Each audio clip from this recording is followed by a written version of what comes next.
Welcome to the Clarinet Pedagogue podcast. I'm your host, Dr. Karen Andreas Bronson. Today's podcast is sponsored by Virtual Clarinet Camp. Visit virtualclarinetcamp.com to check out our amazing camps for middle school and high school students. Today's guest is Dr. Mary Alice Druhan, professor of clarinet at Texas A&M University in Commerce, owner and founder of Mad Clarinet, founder and director of Clarinet Colloquium, founder and director of Clarinets and Cookies, co-host of International Clarinet Association ClarinetFest 2021 in Fort Worth, Texas. She is also a performing artist with Backun Musical Services and pro team artist with Silverstein Works. Wow, what an introduction. Mary, you are a busy person. Thank you. Yes, so happy to be here. I do feel busy. I think a lot of us feel busy right now for sure. But when you love what you do what you love, So I know that you're an enthusiast as well, and you're awfully busy, and I'm just really grateful that you invited me today. Yes, well, thank you for being here. And I'm excited to get going with this podcast. So when I put together this first podcast, I thought of nobody else but you to be my first person to interview, because you have so many pedagogical resources on your website, madclarinet.com. So I would love to hear you talk about these resources. Can you tell me about how you put them together and who you created them for?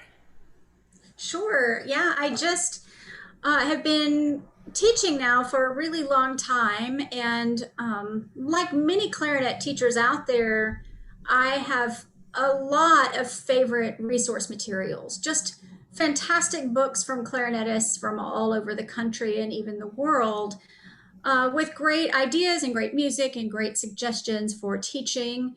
And also in my own teaching, I do a lot of creation, and I work with my own students specifically with their issues in the moment. And I think great teachers are always interested in being creative and following the need that's in the room at the moment.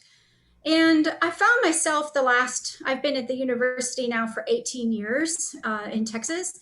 Wow. And I know That's impressive. It doesn't seem like 18 years, but I find myself repeating a lot of the same types of information that students are in need of about basic clarinet fundamentals and approaches to understanding how to get better response from the instrument and get better response in their practice time. And I didn't have a resource that had my pedagogy in it. And so Right.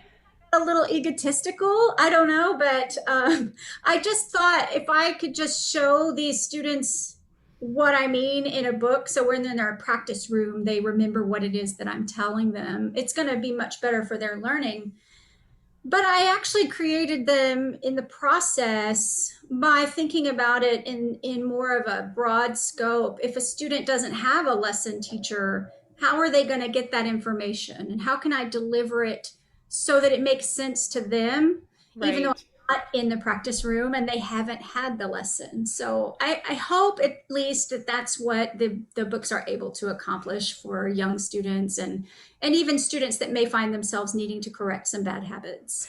Yeah. So what age group would you say is most appropriate for your books that you have? I think it probably would depend on the book for sure. But they're designed in a way that if a student has some basic information about the clarinet and they can make their first sounds on the clarinet, that they can read and find out more information about how to make things better. So, for example, I have a book about care and assembly for the instrument that a teacher could use with a very young beginner, that talks about how to locate the top and bottom of the case and how to work the clasp of the case so you don't spill your instrument on the ground. I know that's every teacher's worst nightmare. Oh, yeah. Oh, definitely. Yeah, I've had that happen with students. So this is something like some resources that lesson teachers could use as an extension of their lessons, or band directors could use as well? Absolutely. And that particular book I know is being used in a couple of college woodwind method classes. It's a good supplement to resources that are not real clarinet specific. Right. Uh, I tried to include some information about bridge keys with really close up pictures so that when you say watch the bridge keys, they know exactly what they're looking for rather than it being somewhat abstract. So Right. it's probably great for any band director that's currently teaching that just wants a little more colorful visual on the screen so the kids can attach to that. That's Um, wonderful that they're using those in woodwind pedagogy classes and woodwind method classes at colleges. That's going to be a great resource because they're going to need those because they're going to be future band directors as well. So that's good. Great. So tell me about these. I know on your website you have these warm up packs. Tell me about a little bit more about these warm up packs and what's included in them. And can band directors use these with their online resources, online teaching? Okay, great. Yeah, I would love to talk about the warm up packs.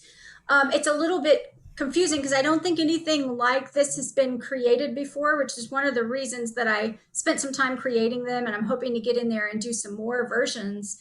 I just have the first three right now, but I put these warm up packs together specifically for my own teaching as a guest artist. I find myself often in situations where I have a master class with an entire cluster of clarinets from different age groups and ability levels. And it's very difficult sometimes to engage all of the different minds in the room and keep them interested in what's going on and learning. Yeah. And I specifically found this to be true when I do the Clarinets and Cookies project, which is a clarinet choir holiday extravaganza, basically, where we get together and have a rehearsal and have a big break and visit and then come back and play Christmas or whatever holiday music together and have a reception afterwards. But Right. with sixth grade beginners in the same room with my college students and professional members of, of area ensembles or community bands. And Right. I needed repertoire to use for warm-ups in these groups that could be approachable by a young sixth grader and also have some more interesting parts for older students.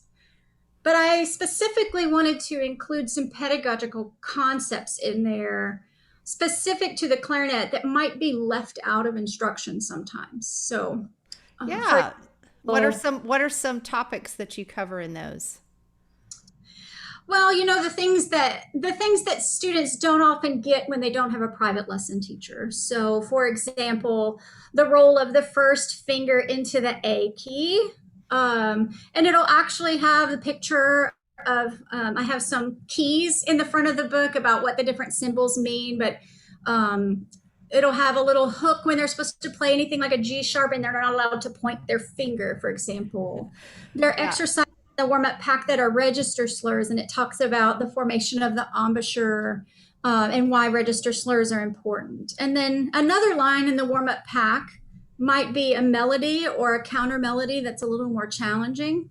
But when all of the lines are played at the same time, it's basically like a little short clarinet choir piece. And by short, I mean short. It's probably, ranges from 16 to 30 measures, each one that I've created. And it'll Right. have What some fun.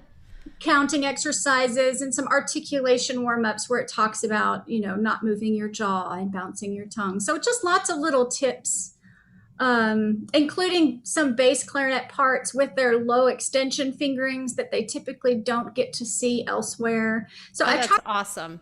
super creative, but yeah, I need to make more of them, and I hope that band directors will use them. Sure. Yeah. So you mentioned that when they're all played together, it's like a clarinet choir.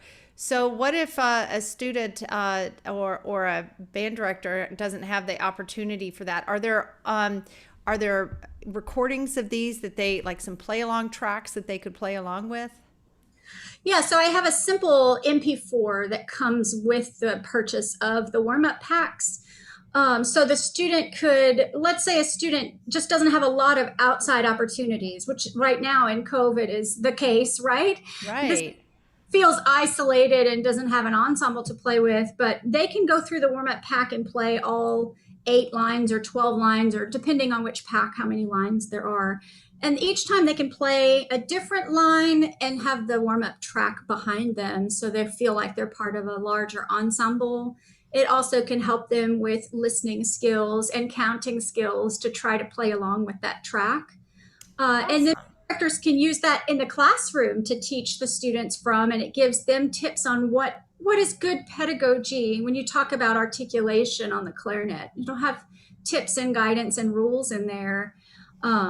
And then as the kids become more solid, they can take the performance track and turn it off and have those students just play as an ensemble, which, I mean, in my theory is a really, really great thing. Yeah, that's fun.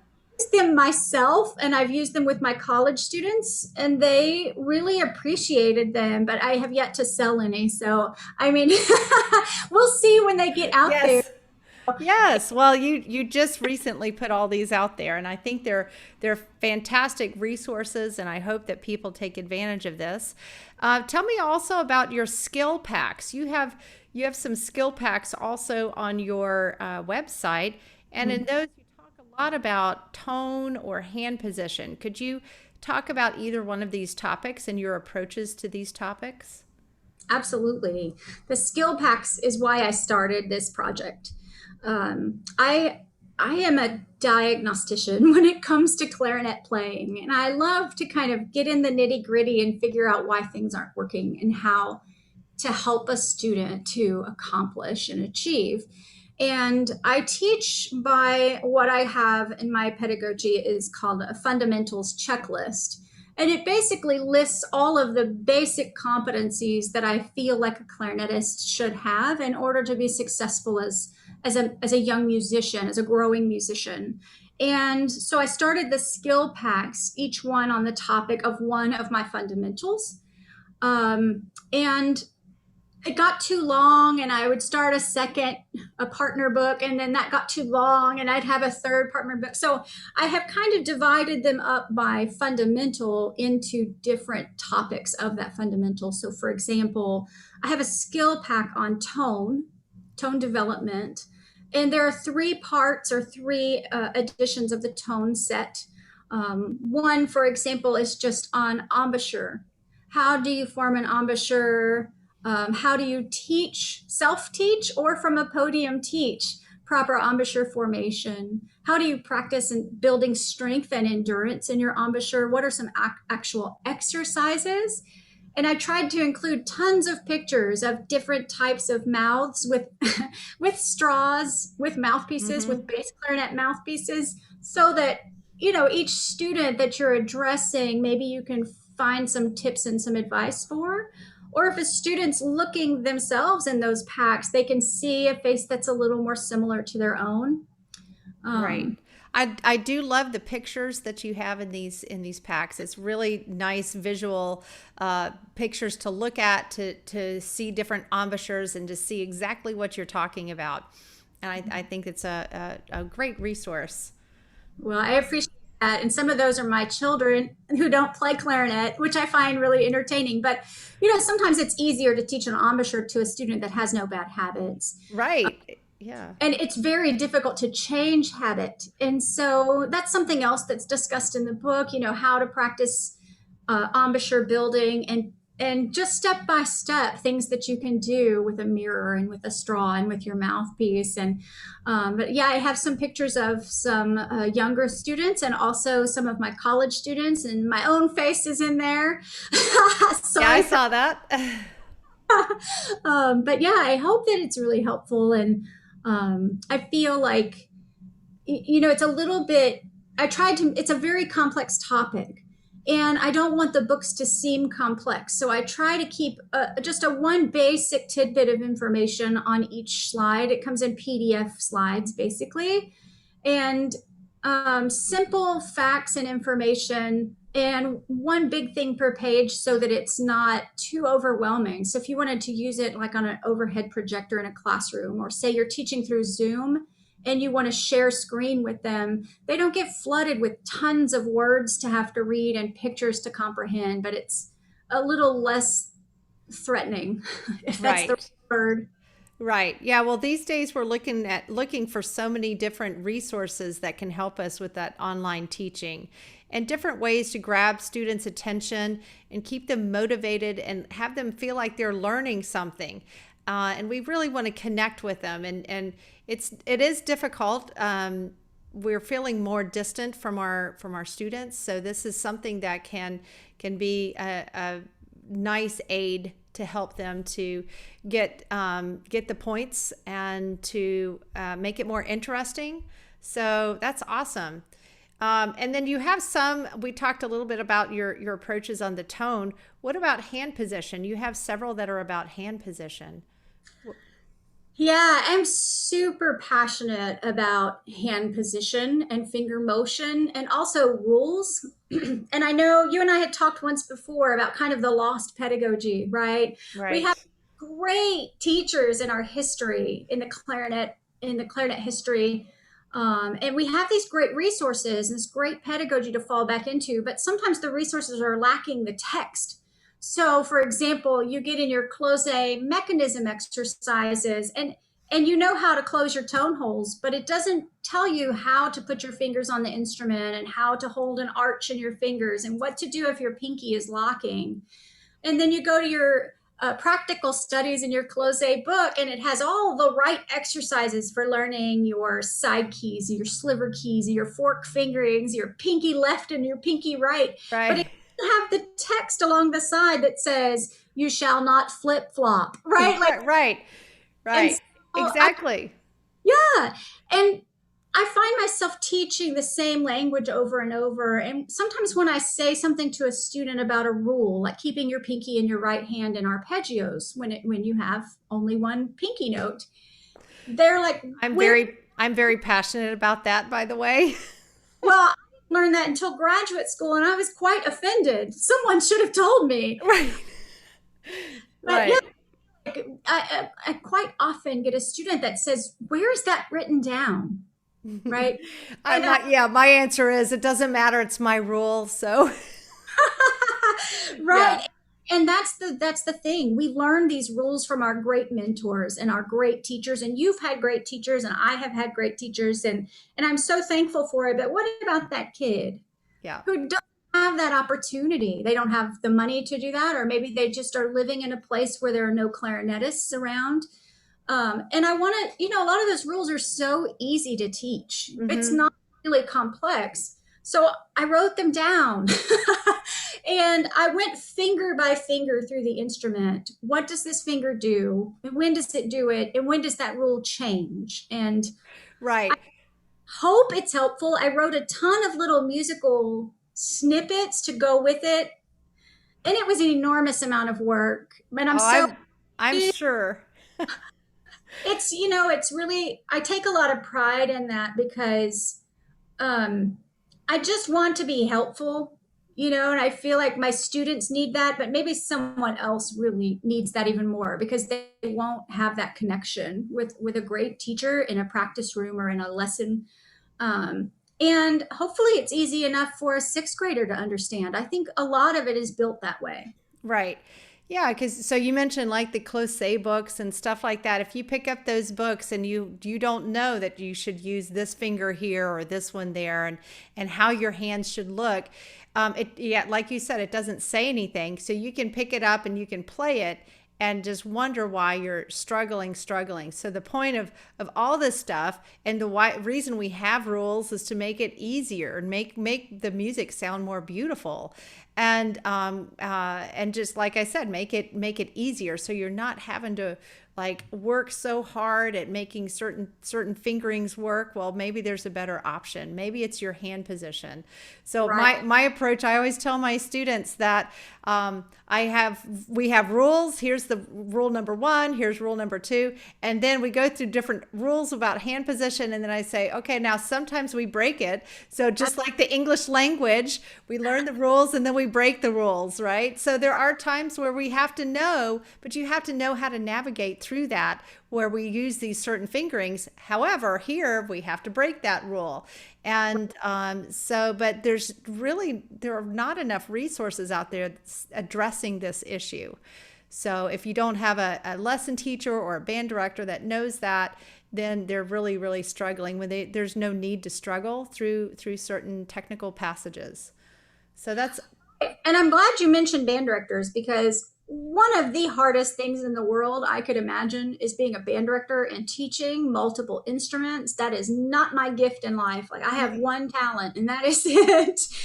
But I can't imagine a band director who is a trombonist, for example, and is, they've passed woodwind methods and they've gone on to teaching and they really handle a lot of brass instruction. Then all of a sudden a student comes to them and says, I don't know what to do with my pinkies here. I completely understand if you don't understand pinky substitutions and slides and when to do which one, because It's complicated. It's complicated even for clarinet players. And so this resource, the one on hand motion, for example, actually uses color-coded fingerings. Yay! That says this is a red right and this is a left green or whatever, and why we need to do that to avoid a pinky nightmare. And people that I've shared those particular pages with, pinkies for example, they are so grateful, and especially for the color coding.